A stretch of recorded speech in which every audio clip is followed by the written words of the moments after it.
magkakaproblema talaga kayo. Not only with this impeachment court, but with the whole nation. Okay, with all due respect, siguro po ako bilang tagapagsalita ay hindi ko po naging wala po akong mga indications na ganoon. Kasi we have been fairly respectful of the proceedings at ginagalang natin yung proseso at mga senator judges. Baka nga po meron akong kasama na maaaring nakapagbitaw noon. Ang sinasabi ko po ay hindi iyon posisyon ng kabuuan ng depensa.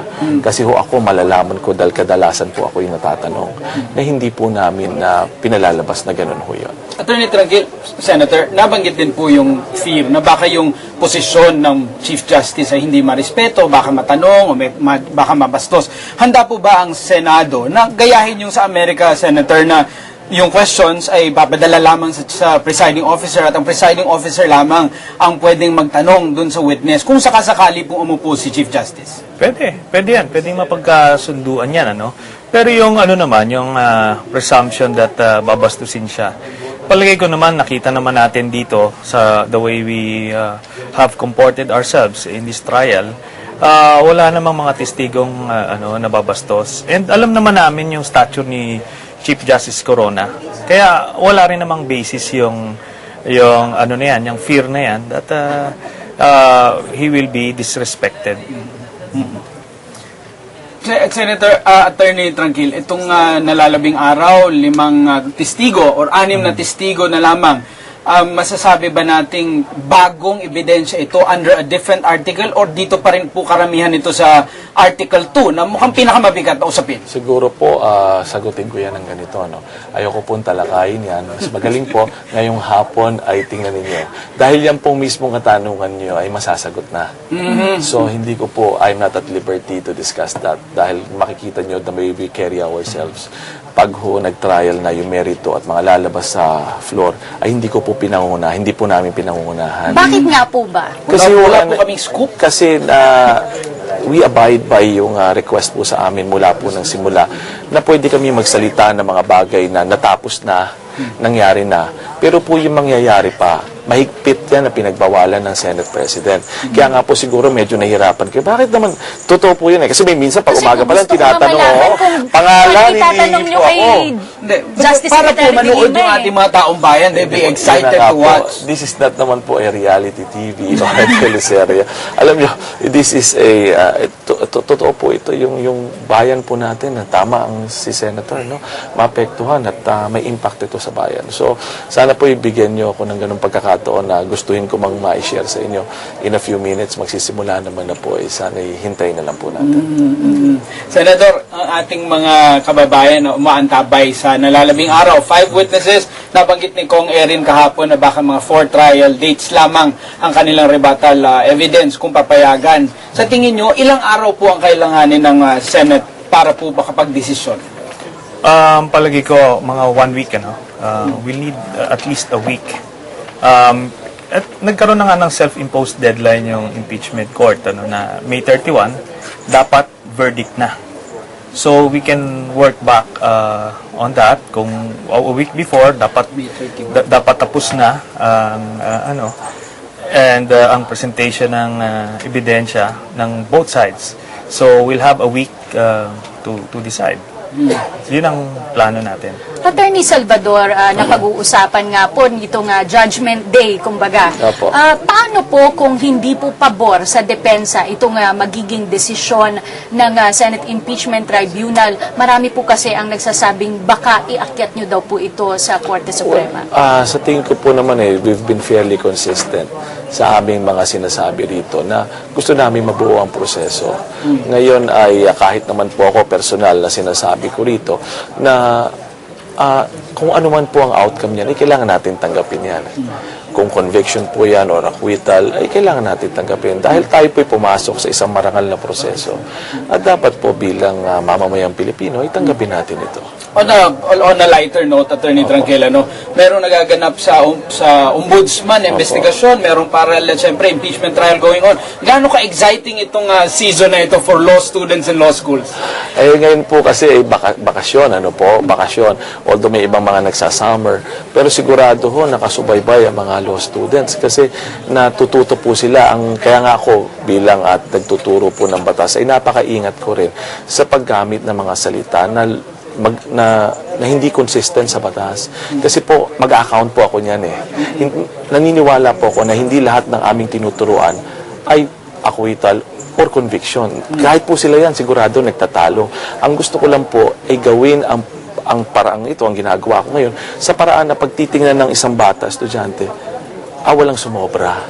Walang violate si sir. Bahala silang mag-conclude dahil interpretasyon po yan ng batas. Yun po ang aking tingin doon. Nabanggit din ni Mark itong investigasyon ng Ombudsman, Senator Trillanes. Paano po kung sakasakali lang naman po na mag-decide ang Ombudsman na sampahan ng kaso itong si Chief Justice bago pa man magdesisyon ng mga Senator Judges? Will this in any way affect the Senator Judges' decision? Not in this particular impeachment trial, but probably the next. Kasi kung meron na sila na build up na kaso, at kunyari maa-acquit ngayon, we'll go through the same exercise again, pero bit-bit mo na itong kanilang na build up na kaso. So, yun lang. Babalik nga tayo. Mag-explain ulit si Chief Justice, hahanapin ulit yan. And we'll go through the whole stressful exercise for the country. Ganon. Nabanggit niyo po in previous interviews sa Senator na umiikot kayo na pinapakiramdaman niyo yung ating mga kababayan. Sa tingin niyo po ba handa na yung bayan, whether acquittal yan o conviction, na tanggapin yung desisyon ng impeachment court? Yes, handa ang bayan, ano? At ang nakita ko naman, they're not as excited as the first impeachment trial, pero they're very much aware of what's going on. Interesado sila dun sa mangyayari dito sa ating trial. Bakit daw po sila hindi masyadong excited sa mga nangyayari dito sa impeachment ni Chief Justice? Siguro yung nililitis si Chief Justice Corona was not as popular as the former president, and itong nagiging legal arguments later on nagiging boring for most of our countrymen kasi they don't speak the legal language as most of our lawyers and the law students. So, napupunta sila ulit sa mga telenovela and the others. Attorney Salvador, as an academic, nagtuturo ng procedure, how will this process go down in history? Paano ito maaalala natin? Is this going to be good for us in the long term? Alam mo, ang ganda ng katanungan yan. Kasi po, nung nagsimula ito, yun po ang isa sa mga considerations ko eh. Lagi ko pong sinasabi na tayo ay susuriin, hindi ng mga tao ngayon, kundi ng susunod na Pilipino sa aling lahi. Kung ginawa natin itong tama, kung sinunod natin ang konstitusyon, sinunod natin ang batas. Maaring general perception, tama yung tingin nila, pero po pagdating ng panahon, 10 years, 15 years, or 20, or even 50 years down the line, did we participate in a process which is acceptable to the nation and something that could be defended through time? Yung sa panahon ay masasabi nating tunay na matibay at mapagmamalaki natin, I was a participant. Ganun po. Legacy na rin lang ang napag-uusapan. Tatanungin ko naman si Senador Antonio Trillanes. Dito po sa prosesong ito, paano nyo po gustong kayong matandaan ng mga future generations pagdating dito sa impeachment? Yung verdict. Sa akin, more than the process is the result. Kung ano yung hatol, iyan yung historic at symbolic for our nation. Kasi yung proseso, siguro sa mga law students, importante yan, babalikan nila yan. Pero for the rest of the country, importante yung resulta. Ano ba ang naging sentensya ng mga senador at nito impeachment trial? Ito po bang inyong mga research team, Senador, ay tinutulungan na kayong buuin yung summary nitong naganap nitong ilang linggong nakaraan? Dahil, siyempre, paghahandaan nyo na kahapon, napansin na po namin, tinatanong na ni Senate Presiding Officer, will that help your case? Will this damage your case? Ibig sabihin, the issues have been lined up at mukhang nalatag na yung mga usaping dapat pagdesisyonan.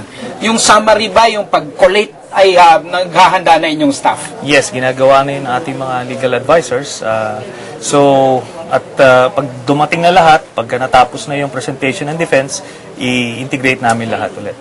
Alright, I think you are needed now in the Senate Session Hall. Ilang sandali na lang po ay mag-uumpisa itong trial. Maraming salamat po, Senador Antonio Trillanes. Maraming salamat, Cathy, Atty. Mark. Salamat po, Thank you, and Attorney Senator. Tranquil. Thank you very much, Attorney po. Tranquil. Salamat Maraming po. salamat din po Maraming for salamat. your opinion. At si Attorney Tranquil, napakaganda ng kanyang nabanggit. This will be remembered by yung salin lahi daw, future generations. Both yung sa ating conduct ng proseso, nabanggit din ni Senator Trillanes na, well, syempre, it still boils down to how this Senate Impeachment Court will decide on this particular case. And alam mo, Mark, for us, members of the media, no, we are fortunate enough to Oh, have yes. witnessed... Front row seat. Yes, to have witnessed this historic event firsthand, to have talked to the key personalities. Magandang experience din to para sa atin, Mark. Oo, ito, naghahanda na po ang ating mga prosecution panel. Andiyan po sa ating screen ngayon si Congressman Tupa, si Congressman Fariñas, Congressman at iba pa po, former Senator Maceda, who's also an excellent lawyer. Matatandaan po natin na ilang araw po na nakasubaybay din mismo dito sa loob ng Senate Session Hall